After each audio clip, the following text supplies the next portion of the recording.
Hey there, everybody. Welcome to yet another online presentation about what you're supposed to draw this week. So many times I've talked about please don't take photos and just draw the photos. But for this week, you're actually going to need to use your phone as a drawing aid. And the assignment explains what I'm talking about, but I thought it would be helpful to just walk through what I'm talking about with the grid function on your phone camera. So this is a screenshot that I took while my camera app was active. So I didn't actually take the photo. This is just a screenshot of me pointing my phone at a view.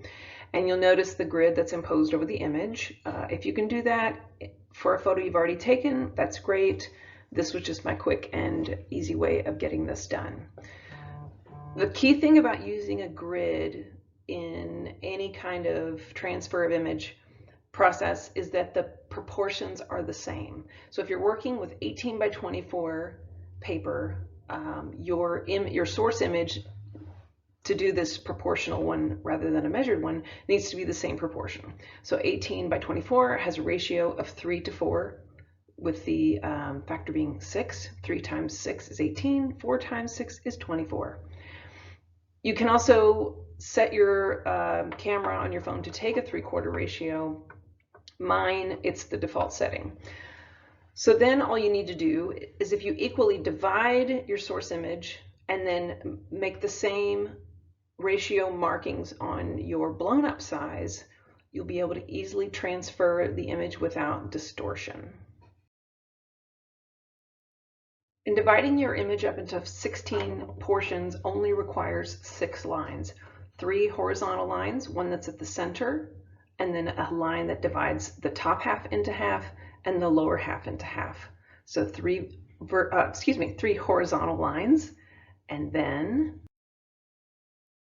you'll add 3 vertical lines, one that divides the center in half, one down the center, one that divides the left half, and one that divides the right half. So those 6 lines will give you an equally portioned 16 portion image. Now that you have this broken up image, then what do you do with it? Well, the point of the graph is that it easily allows you to plot where things are on the page by making simple assessment of the front edge of that round tabletop is just below the center line vertically and just a little bit to the left. It's simple things like that where you can place your objects where they should be. Another thing that it helps you do is assess angles of things, because you have this perpendicular grid that you're working with that's not simply the edges of your papers. With this image, I added some lines that follow along with, say, the angle of the leaf on the plant, and some interesting things, especially about cell phone photography, the distortion that takes place, where the further an object is to the outside of the picture plane, it will tend to lean outward. As I've indicated, the lower terracotta pot on the turquoise stand slightly leans left. My line might be a little bit exaggerated, but it still leans a little bit out to the left, whereas the plant that's closest to us in the white pot is much more vertical. So that's something to pay attention to as well. It's also a dead giveaway for an image that's been shot with a camera. The other thing I've done here is I added some rudimentary lines of perspective on the architecture, the window frame, and the edge of the rug and the corner of the room.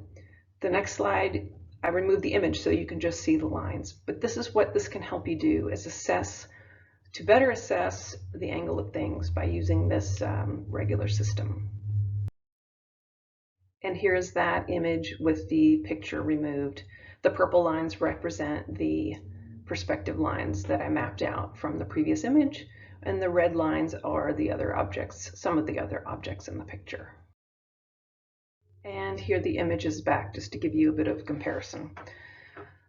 So that's one way your cell phone can help you as a drawing aid with this grid feature. There are other ways. Say if you want to do a detailed study of a subject It's great to take multiple exposures of the same picture so that you can get things that are in the details. Like if you notice in this photograph, some of the darkest details in the back, you can't make out much. But in a painting, with your eyes looking at a subject, you could discern those details. So if you take multiple images at various exposures so that you can get your darkest shadows and also not have overexposed lights. Everything that's outside the window is blown out and overexposed.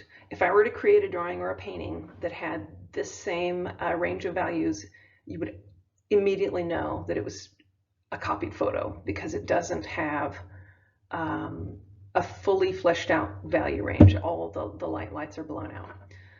So those are two things, but for this, I'm only asking you to experiment with this grid function. If you want to do the exposure thing, I'm certainly not gonna stop you and I will cheer you on, but that's not a requirement.